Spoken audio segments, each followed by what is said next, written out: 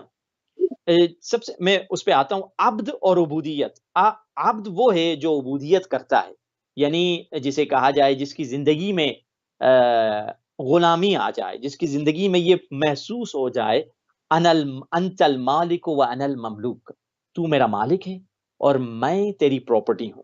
اگر انسان میں وہ فیلنگ آ جائے کہ میں خداوند متعال کی پراپرٹی ہوں, میں اپنے مولا کی پراپرٹی ہوں. ہم معصوم امام کی زیارت میں پڑھتے ہیں نا, انا عبدک وابن عبدک. معصوم کو بھی یہ جملہ کہتے ہیں کہ مولا میں آپ کا غلام ہوں. عبد یہاں پہ غلام کی معنی میں. کوئی نہ کہہ دے ارے بھائی آپ نے شرک کر دیا, آپ نے کہہ دیا انا عبدک. یہ زیارت نامے کے جملے ہیں, ہم معصوم امام کی قبر کے سامنے کھڑے ہو کے زیارت نامے میں پڑھتے ہیں انا عبدک وابن عبدک, مالک میں آپ کا عبد ہوں اے امام معصوم. عبد یعنی وہ نہیں کہ میں آپ کا مخلوق ہوں, نہیں, یہاں پہ عبد سے مراد میں آپ کا غلام ہوں اور آپ کے غلام کا بیٹا ہوں, اور میرے والد بھی آپ کے نوکر تھے, آپ کے غلام تھے. یہ ہم زیارت نامے میں پڑھتے ہیں. اور عبدیت ہی اصل ہے جو سلمان کو سلمان بناتی. اب دیکھیے آپ نے پہلے قدم کے بارے میں, ہم کیسے عبد بنے, کیسے ہم کو عبودیت آ جائے. عبد اور عابد میں ایک ہی لفظ کا فرق ہے, الف کا فرق ہے. عابد یعنی عبادت کرنے والا, عبد یعنی نوکری کرنے والا, غلامی کرنے والا. ہمیں عابد نہیں بننا ہے, دنیا میں بھیجے گئے تاکہ عبد بنے. پہلا قدم کیا ہے, حضرت سلمان کی زندگی میں دیکھتے ہیں. حضرت سلمان کے بارے میں خود امام معصوم نے کئی اصحاب کی تعریف کی, حضرت ابوذر کی. حتیٰ ہم دیکھتے ہیں کبھی کبھار امام معصوم ان کے کوٹیشن, ان کے الفاظ کوٹ کیا کرتے تھے. چھٹے امام کہتے تھے ابوذر ایسے کہا کرتا تھا.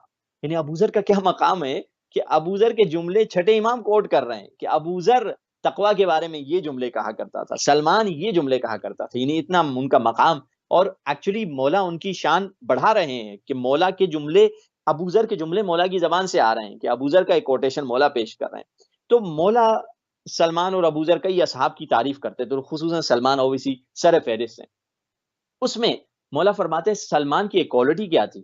سلمان کے بارے میں فرماتے سلمان کی کوالٹی یہ تھی, جعل ہواہ ہوا امیر المومنین. سلمان نے اپنی خواہش کو علی کی خواہش بنا دیا تھا.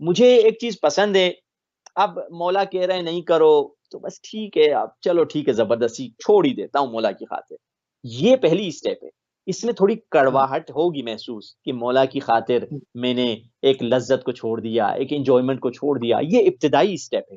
مگر سلمان فارسی سے آگے جا چکے تھے. ان کی اسٹیپ کیا تھی, ان کی یہ اسٹیپ تھی کہ اب سلمان بھی دل سے وہی پسند کرتے تھے جو امیر المومنین پسند کیا کرتے تھے. جیسے ایک واقعہ ملتا ہے حضرت سلمان کے بارے میں کہ لوگ جب بھی مسجد میں آتے تھے تو دیکھتے تھے حضرت امیر کے ساتھ, امیر المومنین کے ساتھ حضرت سلمان مسجد میں ہمیشہ تشریف فرمائے.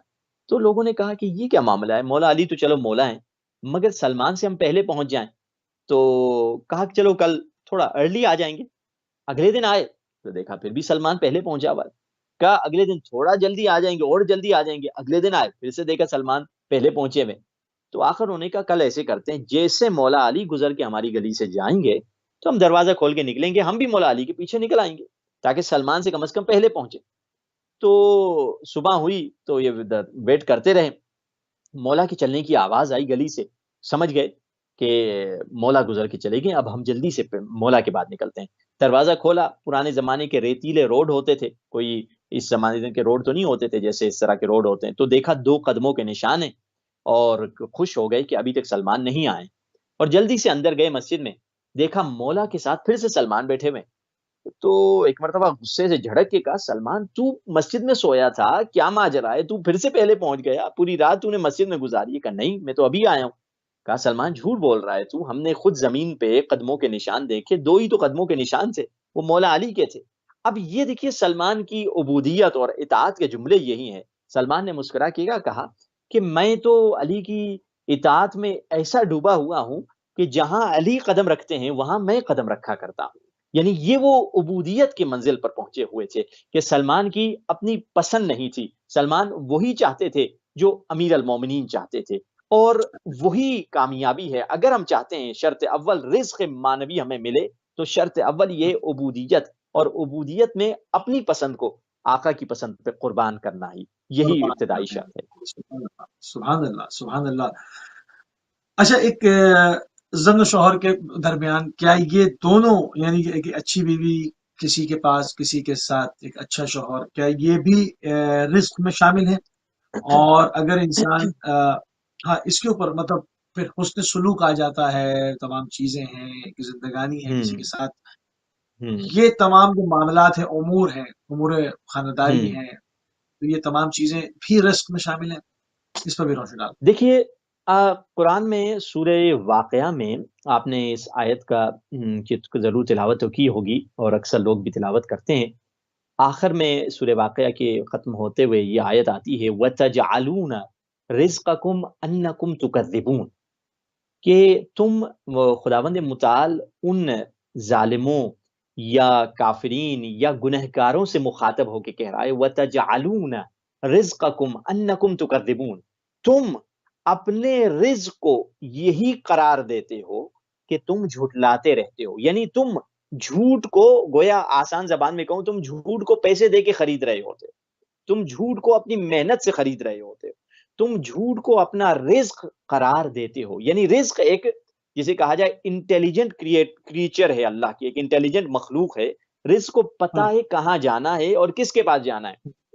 اور اسی طرح بعض لوگوں کی زندگی میں نیکیوں کی وجہ سے اچھا شوہر، اچھی بیوی ملنا یہ بھی رزق ہے۔ ہاں کہیں ایک جگہ امتحان ہوتے ہیں، جیسے کئی اولیاء خدا، انبیاء کو، اولیاء کو، حضرت نوح کو، حضرت لوط کا ایک امتحان تھا، اللہ نے ان کو ایسی بیوی عطا کر دی۔ وہ امتحانی مراحل سے ہٹ کر میں بات کر رہا ہوں۔ قرآن میں بھی مفسرین نے سورہ نور کے بارے میں جو قرآن مجید میں آیت ہے، خبیث لوگ خبیث عورتوں کے لیے ہیں اور طیب لوگ طیب عورتوں کے لیے ہیں، یہ خود علماء تفسیر میں اس کے بارے میں لکھتے ہیں کہ اگر انسان خود پاک ہو، میں نے کہا امتحانی منزل سے ہٹ کر، اگر انسان خود پاک ہو، خداوند متعال بھی اس کو اچھی بیوی عطا فرمائے گا۔ اگر خود برا ہو تو خداوند متعال بھی اس کو اسی حساب سے ویسے اسٹائل کی بیوی عطا کرے گا۔ جو آپ نے سنا کہ رزق جو ہے ایک انٹیلیجنٹ مخلوق ہے، اسے پتا ہے کہاں جانا ہے اور کس طرف جانا ہے۔ جیسے حضرت یوسف آپ دیکھ لیں کہ حضرت یوسف ہیں، ان کی پریشانی ہے اور ان کو گناہ کی طرف دعوت دی جا رہی ہے، مگر یوسف گناہ کو اپنے رزق میں نہیں آنے چاہ رہے۔ یوسف گناہ بھی کر سکتے تھے اور حرام بھی کر سکتے تھے، زنا بھی کر سکتے تھے، جوان بھی تھے، مگر یوسف نے اپنے رزق میں گناہ کو ٹھکرا دیا۔ اور یوسف کیا تھے؟ عبد الہی تھے، اسی لیے ہم حدیث قدسی پڑھتے ہیں، خوبصورت حدیث قدسی ہے کہ عبدی اطعنی، اے میرے بندے، اے میرے عبد۔ خداوند متعال حدیث قدسی میں وہ کلام جو قرآن سے ہٹ کر خدا کا ہے، خدا کہہ رہا ہے اے میرے بندے تو میری اطاعت کر، اجعلک مثلی، میں تمہیں اپنا مثل بنا دوں گا، میں تمہیں اپنا شبیہ بنا دوں گا۔ یعنی اللہ کہہ رہا ہے تو میری عبدیت کر، تو میری غلامی کر، تو اپنی نفس اور اپنے ہوا و نفس پر قدم اگر رکھے گا تو میں تمہیں وہ مقامات عطا کروں گا، وہ صفات عطا کر دوں گا جو خدا کی صفات ہے، خدائی صفات اللہ سبحانہ و تعالی تمہیں عطا فرمائے گا۔ اور یہی وہ شے ہے جس کے لیے ہم بنائے گئے ہیں۔ قرآن مجید میں کوئی ایک آیت بتلائیے، اور قرآن مجید میں نہ آیت آپ کو یہ ملے گی، نہ کسی حدیث میں یہ حدیث ملے گی خدا نے کہا ہو کہ میرے بندے میں نے تمہیں جہنم کے لیے بنایا ہے، اے میرے بندے میں نے تمہیں آگ کے لیے بنایا ہے۔ قرآن میں خدا حدیث میں کہہ رہا ہے عبدی، اے میرے بندے خلقتک لاجلی، میں نے تمہیں اپنے لیے بنایا ہے، تو بے قیمت نہیں ہے، تو اللہ سبحانہ و تعالیٰ کے لیے بنایا گیا ہے، تو میری خاص مخلوق ہے، تو دوسروں سے الگ ہے، تو حیوانات کی طرح نہیں ہے جو گھاس کھاتے ہیں، بھوسا کھاتے ہیں، تمہیں میں نے گھاس اور بھوسے کے لیے نہیں بنایا۔ افسوس کہ کئی لوگ ایسے ہوتے ہیں زندگی گھاس اور بھوسے کی طرف گزر گئی کہ بس یہی کھاؤں یہی کماؤں۔ فرق یہ ہے کہ جانور ڈائریکٹ گھاس بھوسا کھاتا ہے، ہم جا کے کما کے گھاس بھوسا لے کر آتے ہیں، گھر میں پکا کے کھا رہے ہوتے ہیں۔ فرق تو وہی ہے، کوئی فرق نہیں ہے، وہی چیز ہوئی، مگر افسوس کہ ہماری پوری زندگی اسی گھاس بھوسے کی طرف نکل جاتی ہے۔ تبھی تو مولا فرماتے ہیں، امیر المومنین، وہ نہج البلاغہ میں دل ہلا دینے والا جملہ مولا فرماتے ہیں، جس کی پوری زندگی اسی میں گزر جائے کہ کیا کھائے اور کس چیز سے پیٹ بھرے، حضرت امیر خطیب نہج البلاغہ فرماتے ہیں اس کی قیمت بھی وہی ہے جو پیٹ سے نکل رہا ہوتا ہے، کیونکہ اس کی پوری زندگی یہی ہے کہ میں کیا کھاؤں، کیسے اپنی زندگی میں پیسے بڑھاؤں، کیسے اپنی دولت بڑھاؤں۔ خداوند متعال تو حدیث قدسی میں فرماتا ہے لا یسعنی ارضی ولا سماعی، میں ولا سماعی، نہ میں زمین میں رہتا ہوں، نہ میں آسمان میں رہتا ہوں، نہ میں پہاڑوں میں رہتا ہوں، نہ میں جنگلوں میں رہتا ہوں، یہ زمین اور آسمان یہ ساری چیزیں میرے لیے چھوٹی ہیں، تو خدا کہاں رہتا ہے؟ انا عند عبد عند قلب عبدی المؤمن، میں اپنے مومن کے دل کے اندر رہتا ہوں، اپنے عبد کے دل کے اندر رہتا ہوں۔ اگر ہماری زندگی میں عبدیت آ جائے گی، شرط اول یہ ہے عبدیت آ جائے گی، تو ہم ان گناہوں سے بھی دور رہنا ہمارے لیے آسان ہو جائے گا، اور یہ مسائل آسان ہو جائیں گی، یہ مشکلات ختم ہوتے چلی جائیں گی، کیونکہ ہم اس ٹارگٹ، اس ہدف کی طرف جا رہے ہیں جس ہدف کے لیے اللہ نے ہمیں بنایا ہے۔ تبھی تو فرمایا وما خلقت الانس والجن الا لیعبدون، ہم نے جن اور انسانوں کو خلق نہیں کیا مگر یہ کہ تم عبادت کرو۔ اب دیکھیے قرآن مجید میں خداوند متعال کا سوال ہے ان گنہکاروں سے جسے کہا جائے جو پروفیشنل گنہکار تھے۔ کچھ لوگ ہوتے ہیں کبھی کبھار غلطی سے گناہ ہو جاتا ہے، کچھ جسے کہا جائے ایک پروفیشنل گنہکار ہوتے ہیں، اسی لیے فرمایا مومن بھی گناہ کرتا ہے، یہ نہیں کہ نہیں کرتا، مگر مومن گناہ کے بعد فوراً توبہ کر لیتا ہے، مومن چھپ کے گناہ کرتا ہے، دکھا کے نہیں کرتا، مگر جو پروفیشنل ٹائپ گناہ گار ہوتا ہے اسے کوئی خوف نہیں ہوتا، زندگی میں حرام، چوری، قتل، غارت، ہر برا کام اس کی زندگی میں ہوتا ہے، ان سے سوال کیا جائے گا جہنم میں کہ تم جہنم میں پہنچے کیسے؟ تو وہ جواب کہیں گے لو کننا نسمع او نعقل ما کننا فی اصحاب السعیر، اگر ہم سنتے اور اپنی عقل کو استعمال کرتے تو ہم کبھی جہنم میں نہ پہنچتے۔ یعنی سننا کیا مطلب؟ سننا یعنی یہ نہیں کہ ہم کان سے نہیں سنتے تھے، ہم کان سے بہرے تھے، ہمارے کان خراب تھے۔ سننے کو تو ایک جانور بھی سن رہا ہوتا ہے، لیٹ سے ایک مؤذن اذان دے رہا ہے تو اس اذان کی آواز تو بکری بھی سن رہی ہے، اس اذان کی آواز تو گائے بھینس بھی سن رہے ہیں۔ کیا صرف کان سے سننا ہی کافی ہے؟ جو آپ ایک تقریر چلا دیں، ایک کوئی خطبہ جمعے کا چلا دیں، کوئی تقریر چلا دیں، کوئی بھی چیز وہ جانور کے سامنے چلے، جانور بھی سن رہا ہوتا ہے، تو کیا یہی کافی ہے؟ ہم نے سن لیا ماشاءاللہ بہت اچھا، نہیں، اس سننے کے بعد ہمارا جرم بس یہی تھا، ہم سنتے نہیں تھے۔ سننے کا مطلب یہ نہیں کہ کان سے نہیں سنتے تھے، سننے کا مطلب یہ کہ سن کر دوسرے کان سے نکال دیتے تھے، یعنی اس پر عمل نہیں کیا کرتے تھے۔ اسی لیے رسول اللہ سے خدا نے کہا کہ اے حبیب، یہ جو لوگوں سے تم بات کر رہے ہو یہ مردے ہیں، یہ چلتی پھرتی لاشیں ہیں، اس پر آپ کے جملے بھی اثر نہیں کرتے۔ اگر انسان اس چیز کو سمجھ جائے کہ میں اس دنیا میں آیا ہوں اسی لیے کہ ایک عقل کو استعمال کروں اور جو معصوم نے ہمیں بتلایا اس پر عمل کروں، جیسے جو حضرت یوسف آخری 30 سیکنڈ قبلہ، بسم اللہ۔ جی ہاں، حضرت یوسف اور زلیخا کا جو مکالمہ تھا تو اس کا طویل مکالمہ، بس اس کا ایک جملہ، زلیخا نے جب یوسف سے کہا کہ تمہاری آنکھیں کتنی خوبصورت ہیں، تو حضرت یوسف نے کیا کہا کہ اے زلیخا، قبر میں سب سے پہلے یہی آنکھیں نکل کر میں تمہاری گالوں پر گریں گی اور یہی خوبصورت آنکھیں خوراک ہو جائے گی کیڑوں کی۔ یعنی حضرت یوسف اپنی ابدی زندگی کی طرف نگاہ کر رہے تھے، مگر زلیخا اس وقت جب بھٹکائی بہکی ہوئی تھی اس وقت دنیاوی لذتوں اور دنیاوی چیزوں کو دیکھ رہی تھی، اور اصل مقصد یہی ہے انسان اپنی ابدی زندگی کو سنوارے اور اس دنیا سے جتنا خیر اور جتنی خوبیاں سنبھال سکتا ہے، جمع کر سکتا ہے، آخرت اور ابدی سفر کے لیے تیاری کرے۔